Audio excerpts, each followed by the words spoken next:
الشمس والقمر بحسبان، سورج اور چاند بھی حساب میں ہے۔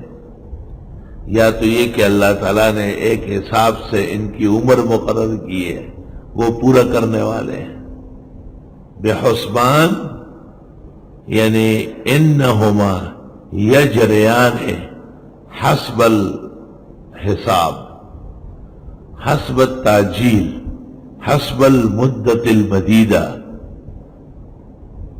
المطلوب لدیہما۔ یا یہ کہ الشمس والقمر بحسبان هو الذی جعل الشمس ضیاء والقمر نورا، شمسی نظام و قمری دونوں اللہ نے بنائے ہیں۔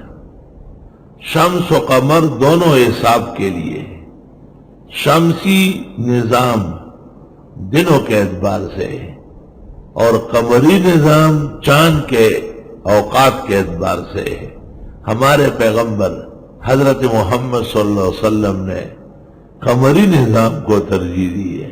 مسلمانوں کے یہاں پسندیدہ نظام قمری اور ہجری ہے۔